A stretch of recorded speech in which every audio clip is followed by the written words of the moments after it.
I'm Tom Baker, this is Chasing Cars, and this is the Tesla Model 3. And if you're buying a full EV in Australia right now, odds are it's going to be this car.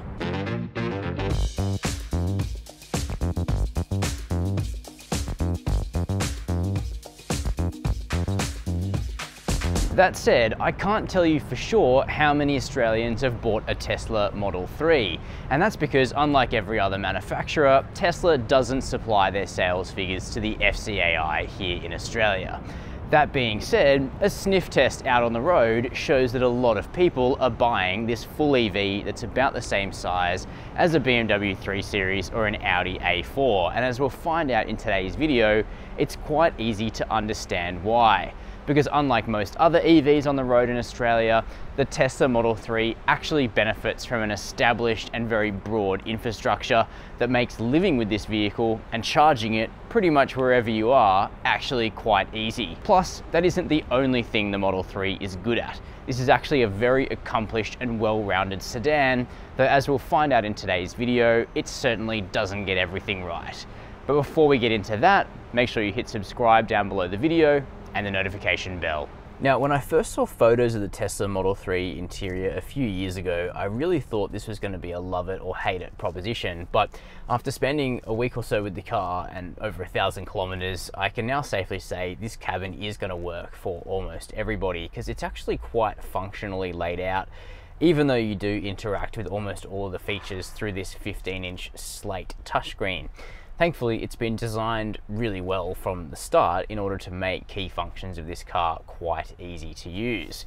That being said, it certainly is an adjustment, and I do think the Model 3 would benefit from getting a small screen in front of the driver as well to show you key things like your speed, which really matters in a country like Australia, as well as other sort of ancillary instrumentation like your indicators or perhaps the distance for the adaptive cruise control. That being said, this panel on the screen over on the driver's side effectively operates, Tesla says, like a head-up display. So your screen is displayed fairly prominently, but I think after driving this car for a while now, like the effort in looking slightly to your left is actually more effort than casting your eyes slightly down to where you would normally find a digital instrument cluster. So I think that is one area the car could be improved, and given the Model S facelift has actually picked up that kind of layout, I think Tesla probably agrees with that internally as well. The rest of the functions on the screen though are really great. We have Google Maps based navigation, which is fairly snappy. If you do sort of drag the map too far too quickly, it does need a second to catch up. That being said, the car clearly has a great aerial, because even in areas where my phone had a really weak data connection, the car actually had quite a strong one. So that made the navigation easy to keep using, and I never truly strayed too far out of the car's network range. We also have really great features like integrated Spotify, which is much more full-featured than the app for Spotify on Apple CarPlay or Android Auto, for example. I've seen some people say it's a bit of a distraction while driving. I actually disagree. I actually think that because the controls are all there and where you would expect them to be, it's easier to accomplish a task and then just let it go, as opposed to hunting through menu after menu after menu after menu. I think that Tesla have actually got it right in that department. The screen also has a bunch of other entertainment features that are designed for when you're charging the car or just sitting in the car waiting for someone or something. So we've got integrated Netflix, integrated YouTube, a bunch of video games, some of which actually use the steering wheel of the car to control what's happening on screen, which is kind of cool. Other stuff like adjusting the wipers through the screen, that's going to be an adjustment for some people. Lights and whatnot as well. That being said, by default, they're all just automatic, and you know, the car gets it right most of the time. I would just say the windscreen wipers are a touch oversensitive, so I found myself controlling those through the screen. Now, as for the other basics of the car, 12-way seats, they are comfortable. Initially, you think they're a little bit squidgy and soft, but I got out of the car after several hours feeling pretty good. One problem though, it's not real leather, it's vegan material, so it's, you know, Ponch would say vinyl, but I don't really know what it is. My back got pretty sweaty on like a 25-degree day where I had to drive this car quite a distance. That's something that leather doesn't generally do. We do have a really cool wireless charger for 2 phones down here though, heaps of storage space. We've got 2 cup holders here, which are kind of on the small size actually, and then more storage underneath this armrest with a couple of USB-C ports that are down here as well. Plus the door bins of the car can take a decent sized water bottle, and the materials used are impressive. So all soft up here, lovely sort of open pore wood running across the length of the dash. On the whole, quality does seem okay. What I will say though is that using the stereo, which is an absolutely cracking unit in this car, one of the best I've ever heard in a car, it did seem to generate some rattles actually because of the bass of it. So this speaker grille has a rattle in it, and something down around the passenger seat controls as well. So still a couple of areas for improvement there. All right, let's check out the back seat. Here in the back seat is where the Model 3 becomes a little bit less competitive than some rivals in this class. Now, it's great to have seats back here. We've got 3 of them. You can carry 3 adults without too much of a problem. It's just that comfort levels aren't on a par with something like the new BMW 3 Series. And that starts with the fact that the Model 3's floor is relatively high, and of course that's to accommodate the battery underneath the floor. It's got to go somewhere. But because that floor is high and the backseat bench is quite low, my legs just don't get support. Like, I've got to hold up my own legs here. My knees are higher than they would be in something like a 3 Series BMW or an Audi A4, where the bench is inclined and the floor plan is lower. Now, of course, those are not full electric cars, so we have to give the Tesla quite a big concession in the fact that it is actually pushing the technology forward, but the basics of comfort aren't actually negotiable in my opinion. That being said, the seat back is comfy. The quality back here seems to be pretty good, and we do have amenities like rear air vents, 2 USB-C ports, a flip down armrest as well, with 2 cup holders, which is good to see, and the fact that all of the soft materials actually do continue back here. Now, you may have noticed one of this car's real design highlights is that we have this huge sunroof here. In fact, the panel just goes all the way from this midpoint down to the boot. There's no break in it, but because the glass is strongly polarized, the cabin doesn't get too hot on warm Australian days, which is good. That being said, across my testing, we never had like a 40-degree day, but we did have high 20s, and the cabin temperature remained quite acceptable. So here in the back, it's decent. Of course, Tesla do offer a range of SUVs as well. There's the Model X, which is really large and more spacious in the back, and there's also the forthcoming Model Y, which is like an SUV version of this car. So we'll have to check out whether or not that has a more accommodating back seat when we get a chance to drive it. As a vehicle with no internal combustion engine up front, the Model 3 actually offers 2 luggage ports, but we'll go up there in just a sec. The more conventional area you're going to be stashing your stuff is where you would find a boot on any car, and that's at the back.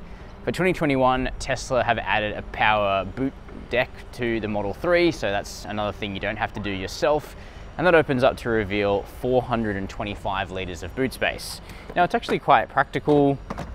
The aperture of the boot is larger than what you'll get on a 3 Series, for example, and that makes it quite easy to pack your stuff. 425 litres is competitive, though certainly not the biggest in class. That being said, there is a secret compartment that's quite large underneath where you can fit anything that needs additional privacy, though that does come at the expense of a spare wheel and tyre, which the Tesla Model 3 doesn't have. But let's take a quick peek at the frunk. Now, to demonstrate the frunk, I've brought our carry-on suitcase here because I think that's pretty much the standard measure of what this sort of thing should be good for. Now, you actually unlock it via the Tesla app. There it goes. Now, the app is really full-featured actually. Lets you open all of the doors on the car, commence charging, remotely monitor it, set the climate, and a bunch of other features that just make this car easier to live with remotely than pretty much any other competitor on the market, and that's something Tesla's done really well. Also, that frunk does take a carry-on suitcase, no issue. At 117 litres, it isn't massive, but it obviously is a nice extension of what this car is able to carry here at the front end. And that brings us to the running costs of the Tesla Model 3, which are usually mooted to be lower than the equivalent internal combustion vehicle, and of course would be a big reason why you'd buy it. First off, insurance, the easy one. In the last 12 months, the median budget direct customer paid $1,484 to comprehensively insure a Tesla Model 3. Of course, your premium can vary based on your age, driving history, where you keep the car, whether you garage the car, etc. The next one is what it costs to charge this vehicle, and a big question there is how you want to charge it. The Model 3 long range has about a 70 kilowatt hour usable battery, and if you use Tesla's superchargers, which is certainly the quickest and most convenient way to charge this vehicle, you're currently going to be paying about 47 cents per kilowatt hour here in the Sydney area. And that would mean that from 0 to full, the Model 3 long range would cost about $33 to fill up. And that still compares quite favorably to something like a BMW 330i, which would cost you just over $50 to go about 500 kilometers, which is the range you're gonna get on a Tesla Model 3 long range. So it's still quite favorable, but supercharging is the most expensive way to charge this vehicle. Using the ChargeFox ultra rapid network here in Sydney, for example, would cost you just under $30, but charging it at home is going to be much cheaper.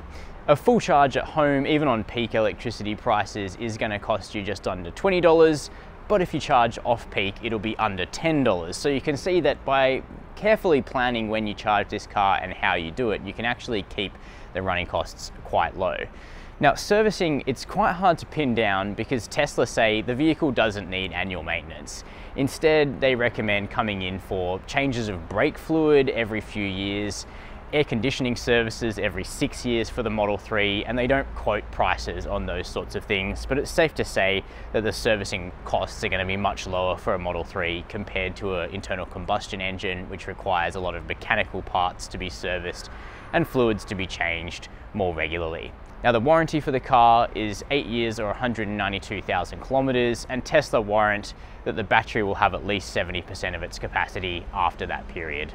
So, what's the Tesla Model 3 like to drive?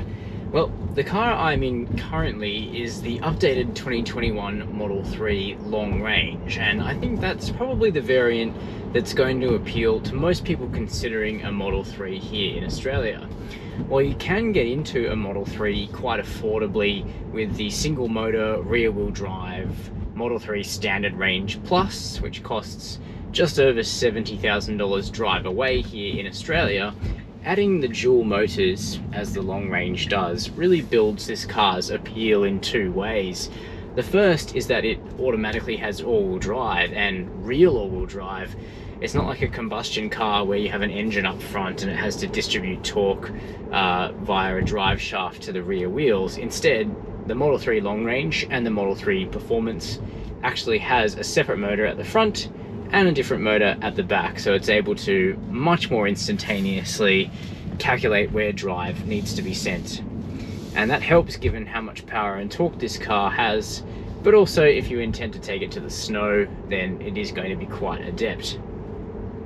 However, the long range setup also adds a larger battery, which gives this vehicle a longer range, and of course the clue to the Model 3 long range is all in the name. This is one of the best EVs that you can currently buy for taking it on a long distance road trip and having peace of mind, or if you mainly drive in town, it simply means you'll be able to drive it further and for longer, for more days, without having to worry about plugging it in. And Tesla say the Model 3 long range can do 580 kilometers of distance on the WLTP cycle. Our Chasing Cars real range test revealed that the Model 3 long range for 2021 can actually travel 508 kilometers until total exhaustion, which was fully tested by us. Now that does fall some way short of the 580 kilometer claim, but it's still over 500 kilometers, and that's a long way for any EV. Particularly when you consider that this vehicle doesn't actually have a battery that's that big. It's 75 kilowatt hours, and while most people will tell you the usable capacity is about 71 kilowatt hours, the vehicle will actually use a bit more than that. But the efficiency of the car is really impressive, clocking in at anywhere from 13 kilowatt hours per 100 Ks if you drive it very carefully indeed, through to easily 15 kilowatt per 100 Ks in the real world, even if driven with some intent. So this is one of the most frugal EVs on the market, only beaten out by super efficient electric vehicles like the Hyundai Kona Electric. But that car can't compete with just how much power and torque the Model 3 long range makes. Through its two motors, this car makes 324 kilowatts of power and 493 newton meters of torque, which is plenty, putting it somewhere between, say, a BMW M340i and M3 for power. And that's about where it feels in the real world too. This car can do a 4.4 second 0 to 100 sprint, which is certainly quick.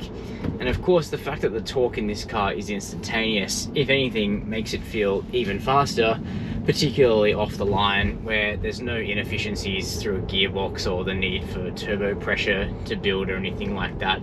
The Model 3 just goes. The fact that the car wears fairly aggressive Hankook Ventus tyres also helps.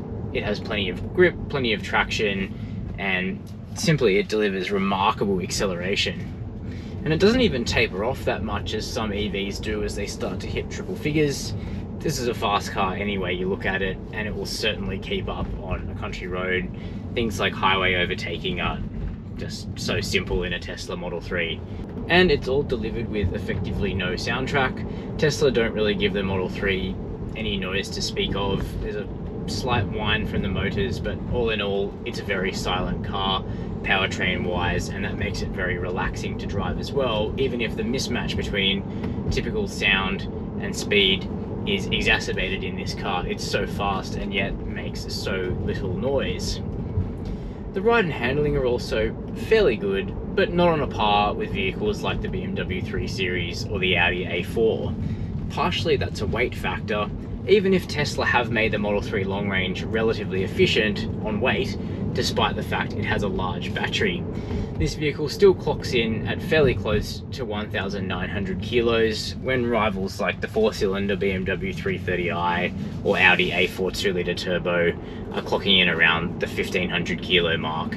And so you do feel that difference. The Model 3 doesn't feel quite as agile when being pitched into a corner. It's pretty good. It's pretty reactive, but you can sense that there's simply more mass to be rotated in this vehicle. But the main way you feel that extra weight in the Model 3 is actually in the slightly lumpy damping of the suspension. And that's simply because if you allow one of the wheels to fall into a pothole or the whole car into an expansion joint, which is usually unavoidable, there's just a lot of weight that crashes down into the bump. The suspension of the car is adept and pretty good, but there's no avoiding that a lot of weight is being transferred from road level into a bump. And the crash effect from that factor is definitely felt in the cabin. Now the Model 3 has steel springs, fixed dampers, so there's no way to kind of adjust the suspension, try and dial more of that out. And this car doesn't have air suspension, for example, which some plug-in hybrids in this space, like the Mercedes C300e, they have that. Even so, it's perfectly livable. It's just that, like last week I was in a BMW 330e plug-in hybrid, and I felt that that car's damping was superior to this one. It helps dial out more road imperfections, it recovers from bumps quicker, and most noticeably, it has a lot less head toss. And that is where you strike a bump and your torso and head tend to move around in response, as the damping just isn't quite up to scratch, and that's how I would describe it in the Model 3. So there's probably a little more work to be done there.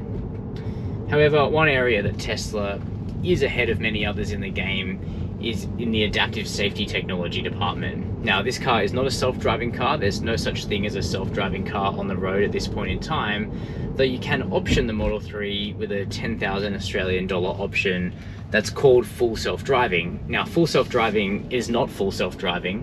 What it is a very advanced suite of adaptive safety technologies that can assist the driver in highway environments in Australia.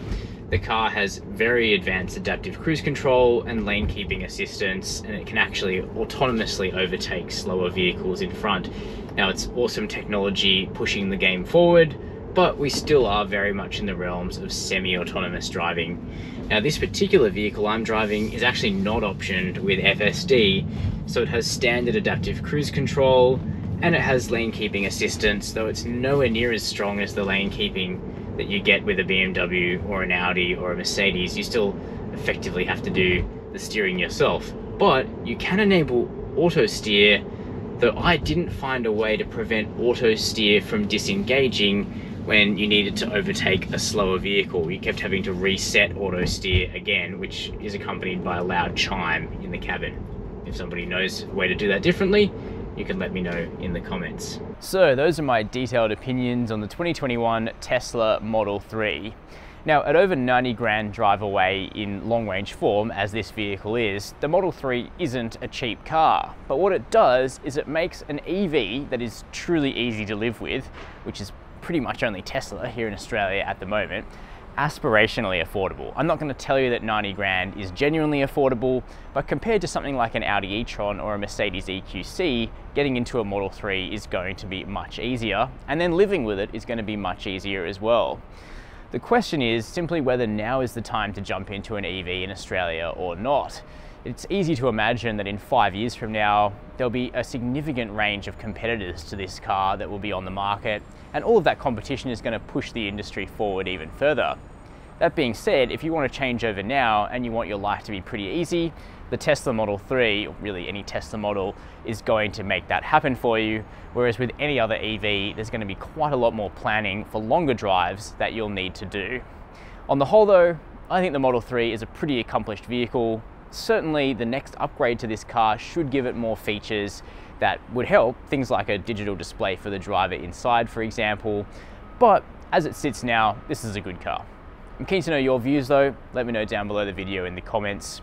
Hit subscribe if you haven't already. And as always, thanks for watching Chasing Cars.